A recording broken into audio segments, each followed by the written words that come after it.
Hey guys, it is April 30th, which means it is the end of VEDA. Woo! We did it!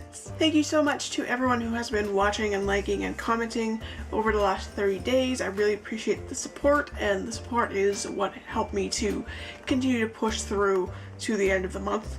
It's been a struggle sometimes, as I'm sure you've noticed, so I want to just say thank you for putting up with the handful of late posts and the late captions and the fact that my camera's autofocus is a complete mess and probably gave you blurry video more often than not. I wanted to end off the month just going over a few things that I learned from doing this little challenge, because I have definitely learned a few things. The first thing I learned is I could never be a daily vlogger. Trying to create and film and edit and upload content every single day for 30 days was quite the challenge. And again, as you saw, I got behind a couple times, especially right at the end of the month, and it was very challenging. And I mean, I even pre-filmed a bunch of stuff before the month started, and there was a couple of times in the month where I was able to film a handful of videos all at once. And even then I got backlogged, or I was like, oh crap, I have nothing to film tomorrow, what am I gonna do? So yeah, it was very challenging, and while I certainly don't regret doing it, I'm also extremely glad that it's over. VEDA has taken up a whole bunch of my time this month, and other priorities, or not even priorities, just things I wanted to do, like the 100-day project, fell by the wayside this month, so I'll be happy to be able to focus on those things again while still making videos a little less frequently. Related to that, I learned that if I can make and post 30 videos in a month, I can definitely commit to like 2 or 3 videos a week. I've been wanting to stick to a schedule on this channel for a while now, especially since the new year. I was really trying to stick to a schedule, and I'd stick to it for a week or two and then I would just fall behind again, and my excuse to myself has always been, oh, I just don't have enough time. Well, I made the time to make 30 videos in 30 days, so I think I can probably make the time to do 2 or 3 in a week.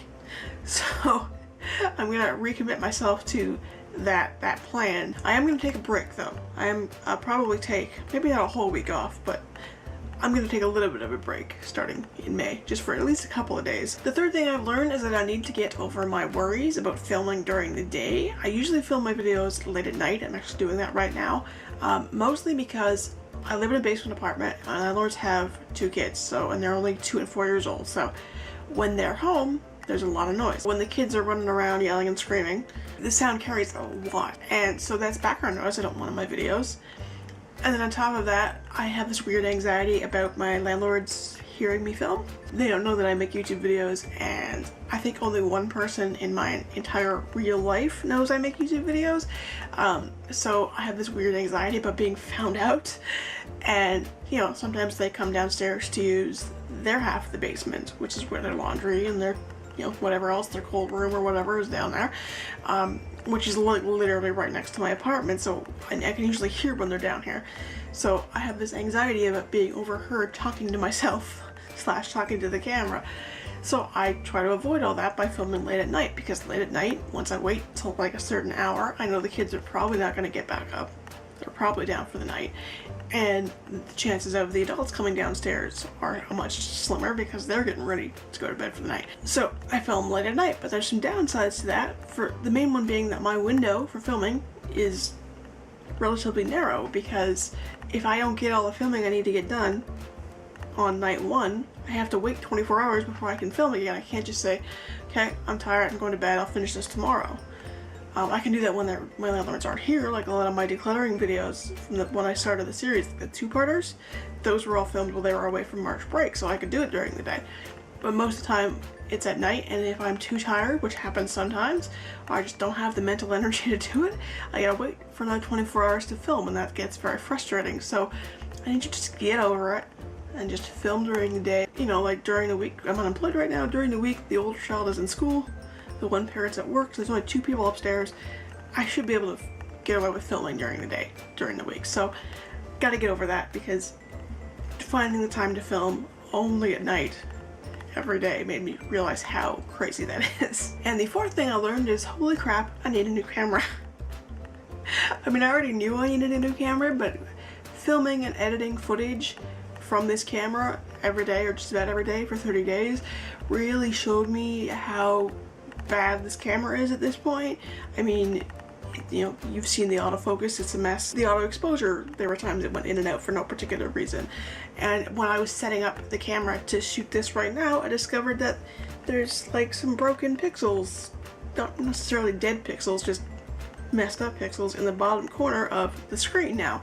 So now the screen on the back of the camera, which is the only viewfinder on this camera, is starting to go. So that's great. I know I'm lucky to have an actual camera, but this is also a 7+ year old camera. It's very beat up and it needs to be replaced. So it's funny, I've been playing with the idea of starting a Patreon or something along those lines. There's other sites that aren't Patreon, but something along those lines. But now I kind of want to, just so I can fund Operation Get Canadian Journal Junkie a camera that works.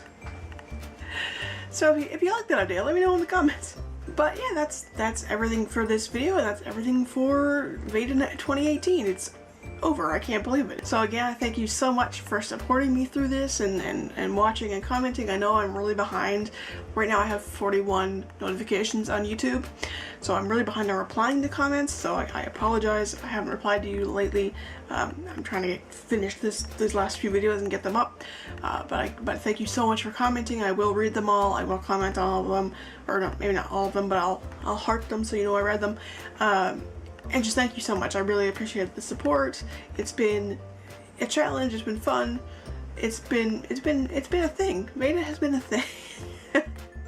Like I said, I'm glad I did it, but I'm also glad it's over. So if you enjoyed this video or all of VEDA 2018, please give this video a big thumbs up. Please subscribe if you haven't already and click that little bell in the corner to be notified when I next upload a video. And I will see you guys, not tomorrow, I will see you guys in the next one. Bye.